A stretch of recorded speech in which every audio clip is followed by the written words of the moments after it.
Headlines this hour. The visiting high-level EU delegation calls on Maldivian Foreign Minister. Education Minister assures that the academic new year will provide students better education with state-of-art technological facilities. And Syrian government forces advance in the southern countryside of Aleppo, taking control of 5 villages.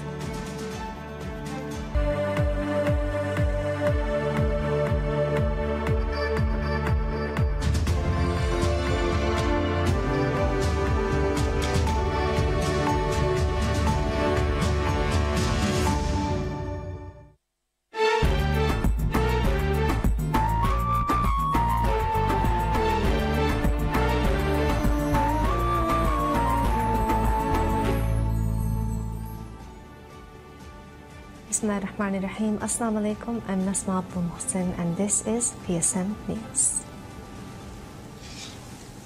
The visiting high-level delegation from the European Union, led by Deputy Managing Director for Asia Department of the European External Action Services, Paola Pampaloni, calls on Minister of Foreign Affairs of Maldives, Dr. Muhammad Asim. At the meeting held at the Ministry of Foreign Affairs, Foreign Minister Asim and Pampaloni discussed on ways of further enhancing cooperation with the Maldives and the European Union on various sectors.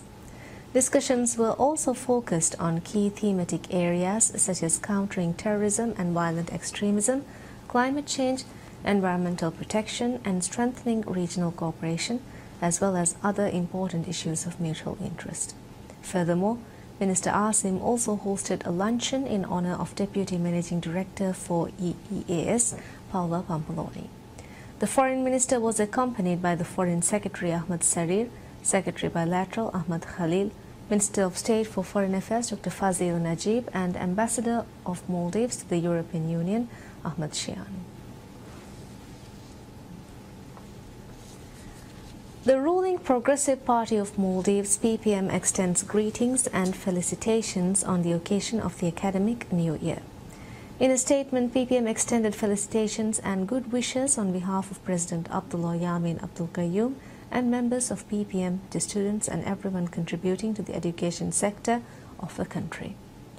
The statement highlighted that 2017 was a year of success and thanked students, parents and teachers alike for the contribution in building a better country.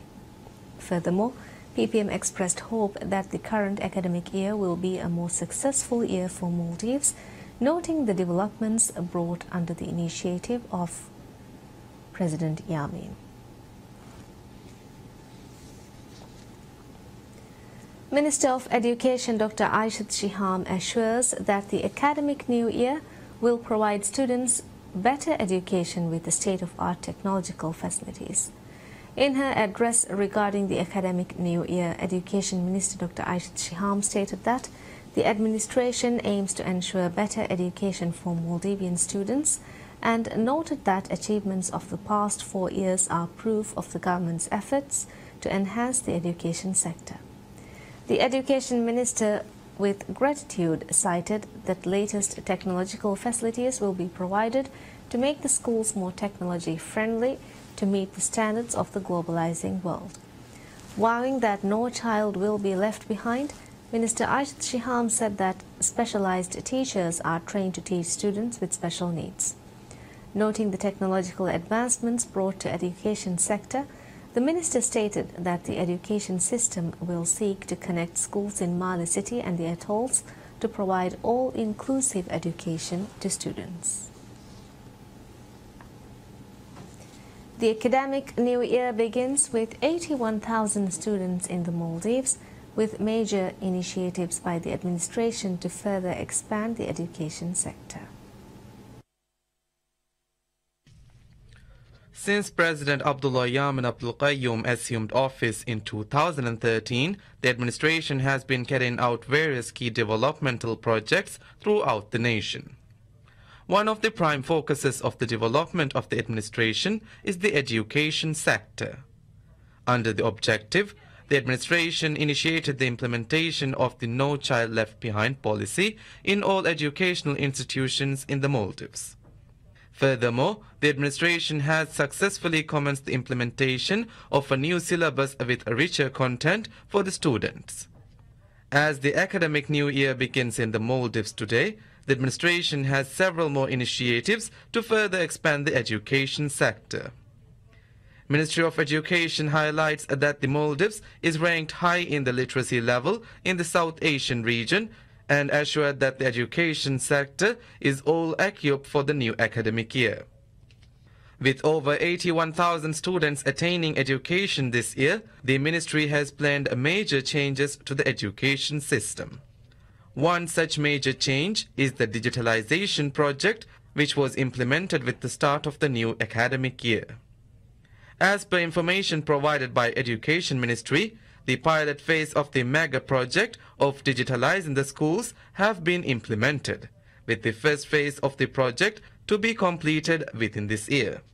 In addition, the ministry has also increased the number of teachers in Maldives to 8,500, including 6,500 local teachers. Another key area of focus of the administration is the expansion of educational institutes in Maldives. With over 200 schools established throughout the Maldives, the administration has carried out various projects to upgrade the institutions in the past year. Education sector is one of the prime focuses of President Abdullah Yamin Abdul Qayyum's administration. And as the new academic year begins, the education sector also has seen major developments. The biggest development is the digitalizing process, which will be coming to effect this year.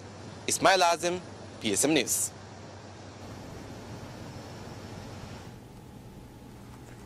Ministry of Health reveals that efforts to equip teachers for the National Medical School would commence within the next 2 months. In an exclusive interview with PSM News, Minister of State for Health Dunya Ma'moon revealed that the efforts to formulate the curriculum of the medical school is progressing at a fast pace. Providing quality healthcare to all parts of the nation is one of the electoral pledges of President Abdullah Yamin Abdul Qayyum. To achieve this pledge, President Yamin has been carrying out key developmental projects in the sector.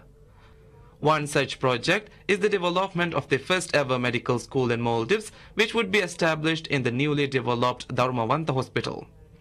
In an exclusive interview with PSM News, Minister of State for Health Dunya Ma'moon stated that the efforts to establish the National Medical School is progressing at a fast pace and revealed the aim to inaugurate the institute within this calendar year.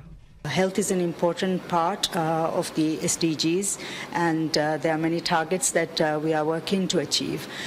Part of that process, the training or human resource development is also an important aspect, and in that part we are now working to establish a medical school for the first time in the Republic of Maldives, where MBBS doctors will be trained. I would like to thank Pakistan on this occasion for the support they have given, and also our other international partners who are ready to assist us with this process. WHO is already in discussions with us, and we look forward to receiving their support as well. The State Minister further stated that the National Medical School would be established with an aim to train experts in the medical field. She added that 2 stories of the 25-story Dharmavanta Hospital would be designated for the medical school, which has been established with the support of the government of Pakistan. We have now got 2 floors in the new upcoming Dharmavanta Hospital, the 25-story building, which would be the space where the medical college would be started. And we are now looking at the process of reviewing the curriculums and identifying those who would teach, maybe recruiting people needed for the medical college, and we hope to be actually selecting students within the coming months. So inshallah, we look forward to opening the medical school in 2018. State Minister Dunya revealed that the administration is in contact with countries such as India and United Kingdom to further enhance the new institution. She concluded by saying that the administration aims to make the National Medical School amongst the top-notch medical institutions in the region. The Maldives is an archipelago of far-spread low-lying islands and atolls located in the Indian Ocean. Climate change is severely threatening the very existence of the Maldives, as well as diminishing existing human capabilities on these islands. According to World Bank, with the future sea levels projected to increase in the range of 10 to 100 centimeters by the year 2100, the entire country will be submerged, seriously impacting the culture and the livelihood of citizens of the Maldives. The government of Maldives works to minimize the effect of developmental projects on climate. In this regard, government established the Environment Protection Agency, EPA. While the government exerts major efforts on developmental projects on all areas, minimizing the risk of climate change on Maldives is complicated. Ministry of Environment and Energy tremendously works to minimize the impacts of climate while conducting infrastructural projects. The EPA Governing Board is a statutory body established under the Environment Protection Act with expertise in the environment protection, industry, environmental science, regional issues, environmental law, and local government. One major accomplishment by EPA is accumulating the Environment Impact Assessment (EIA) reports prior to the projects being conducted. Director General of EPA, Ibrahim Naim, revealed that the agency compiles the EIA report prior to all infrastructural projects and related preventive measures are always undertaken. Ibrahim Naim stated that the land reclamation, airport development, projects related to water and sewerage facilities are conducted by the government after a thorough assessment in areas and means which climate impacts are minimized.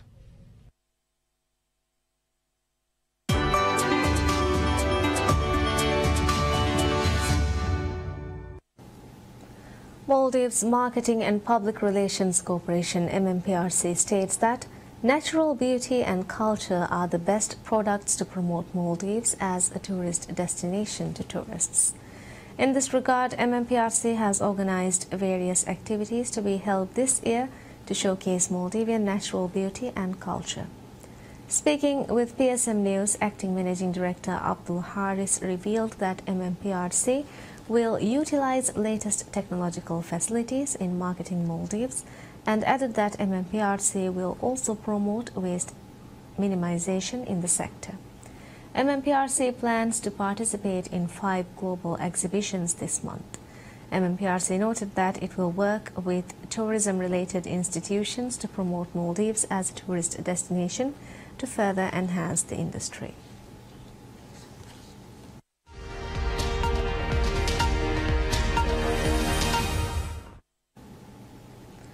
Chinese Foreign Minister Wang Yi states that China hopes to raise its cooperation with Africa to a new stage. Wang made these remarks when meeting his Rwandan counterpart Louis Mushikiwabo in Rwanda, which is the first stop in his New Year African trip. Chinese Foreign Minister Wang Yi said China hopes to work closely with Rwanda to hold a successful forum on China-Africa Cooperation Summit this year and to dovetail China's Belt and Road Initiative with the development strategies of African countries, thus boosting Africa's industrialization and modernization and raising the comprehensive strategic partnership between China and Africa to a new level. Wang said Rwanda has worked out its Vision 2020 and its 2050 development plan, and these plans dovetail the China's development plans in many areas. Meanwhile, Mushikiwabo said Rwanda is willing to strengthen cooperation with China regarding the Belt and Road Initiative, which she said set a good example of deepening a regional cooperation for other countries. The minister praised China's firm commitment to developing partnership with Africa and the resultant rapid growth of China-Africa trade in a world full of uncertainties. China is a very special partner of Rwanda. We have worked together very well in many aspects of the development of this country. Many people in this country are aware of what China is doing in terms of its cooperation with Rwanda in the areas of infrastructure, mainly in the areas of health, of industrialization. And the visit of the minister today, I think, signifies that our countries are moving even further forward. Secondly is that China and Rwanda are going to increase political consultation both bilaterally but also for the sake of the continent. She further said Rwanda is willing to work with China to ensure the summit a success. Syrian government forces advance in the southern countryside of Aleppo, taking control of 5 villages.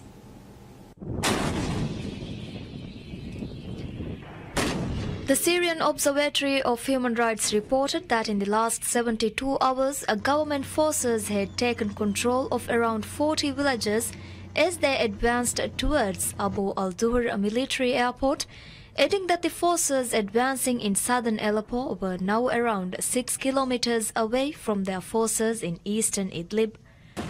A video uploaded to the internet by the military showed government forces firing weapons from tanks and armored vehicles and warplanes launching airstrikes. The video also showed government forces removing mines from the ground. Syrian government forces have taken scores of villages in recent weeks near the provincial border between Idlib and Hama with the help of Iran-backed militias and Russian air power. They have progressed towards the Abu al-Duhr military airport where rebels completely ousted the army in 2015. Meanwhile, a video posted on the internet appeared to show heavy fighting between Syrian rebels and regime forces in Hama and airstrike aftermath in eastern Ghouta. One video appeared to show fighters from the Syrian rebel group Jais al-Azza opening fire at government forces in Atshan village in rural Hama. Another clip purported to show members of the Syrian civil defense, known as the White Helmets, rescuing injured people after what was described as artillery shelling targeting Doma in eastern Ghouta. Footage also showed thick grey smoke rising from buildings after what was said to be airstrikes targeting Harasta. The Syrian Observatory for Human Rights reported that the number of incursions targeting Harasta and its surroundings rose to 28 and warplanes launched in Arbain up to 10. The observatory reported no human losses. The continuous rainfall in Jordan recently has not extinguished the hope of Syrian refugee children as they continue to learn in a refugee camp school under the severe weather. In the suburbs of Madaba, a central city of Jordan, around 300 Syrian refugees are living under harsh conditions in refugee camps or trailers. Nevertheless, refugees have set up a school for about 50 children who live nearby. Mosa Elevi is the founder of the school and the only teacher there. Elevi was a teacher back in Syria and said that he chose to teach the children as many of them were illiterate as they could not read or write. The refugee camp school has a few teaching facilities even without training aid and textbooks. The children still go to school despite the cold and humidity inside the tent in winter. Refugee child Hamam Mosa said that he likes studying despite the heavy rainfall and the cold weather. The education from the refugee camp school has gained recognition and support from international organizations. Many children who studied in the refugee camp before have transferred to formal schools in Jordan for further education. Education specialist of the United Nations Children's Fund UNICEF, Rana Kawar, said the agency launched a special program that targets out-of-school children. We have also launched last year what we call the catch-up program that targets out-of-school children, Syrian refugee children between the ages of 9 to 12. And these children have been out of school for more than 3 years. We have a total of 2,500 children enrolled in the catch-up program. It's a certified educational program under the non-formal education stream. Jordan is reportedly hosting approximately 1.4 million Syrian refugees, most of whom are women and children.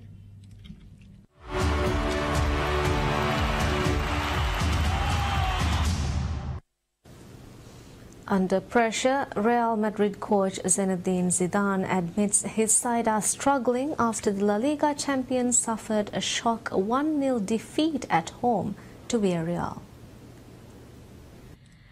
Another poor result, another round of jeers for Real Madrid. Madrid's struggles in the Spanish league continued when they lost to Villarreal 1-0, infuriating fans at Santiago Bernabéu Stadium and increasing the pressure on coach Zinedine Zidane. Pablo Fornals netted Villarreal's winner in the 87th minute, prompting loud boos by the home crowd, which 3 days ago saw their team draw with second division club Numancia 2-2 in the Copa del Rey. Madrid also drew at Celta Vigo 2-2 a week ago, lost to Barcelona 3-0 at the Bernabeu at the end of 2017, and they have now gone 4 matches without a win.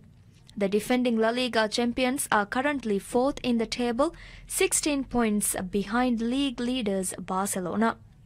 Villarreal moved to 5th place with the victory, their first ever at the Bernabeu. It was Madrid's 3rd home loss this season, a campaign where Zidane's side have won only half their games at the Bernabeu.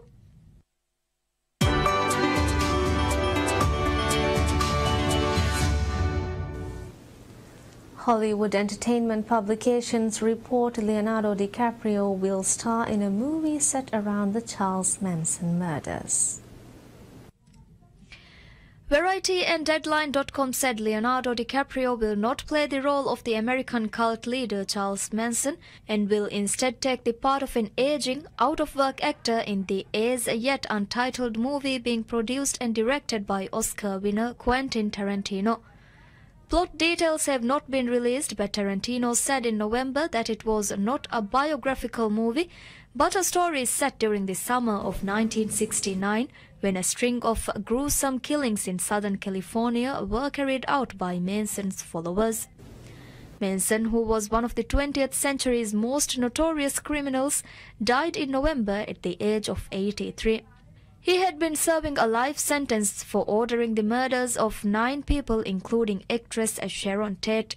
The Sony Pictures movie is to be released on August 9, 2019, exactly 50 years after Tate and 4 friends were stabbed or shot dead. Deadline and Variety said that Australian actress Margot Robbie has been asked to play Sharon Tate.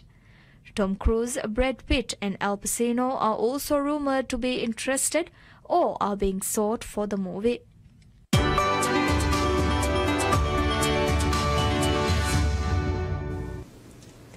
What is being hailed as the world's first laundry folding robot wows crowds at the Consumer Electronics Show in Las Vegas this week, with the hope of one day putting an end to the mundane task of folding clothes.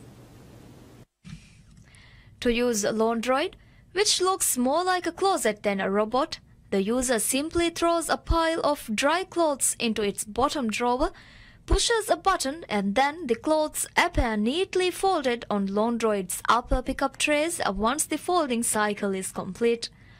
Laundroid is the brainchild of Japan's 7 Dreamers Laboratories Incorporated. The company's president and CEO, Shin Sakane, said the Laundroid uses 3 main technologies to carry out the complicated task of folding clothes, which are artificial intelligence, image analysis, and robotics. Yeah, there are a few multiple robot arms in there, and then there are a few cameras in there. And then once you load up to 30 clothes, like dried, randomly into it, you just start the machine, and then it automatically, robot arm pick up one item at a time, and then with the vision analysis and AI, it takes pictures and recognizes what kind of clothes that is, and then it starts to fold. And then in order to fold one item, it calculates about 30 times. And then once it's folded, it's placed on the pickup tray, and then it continues until everything is done.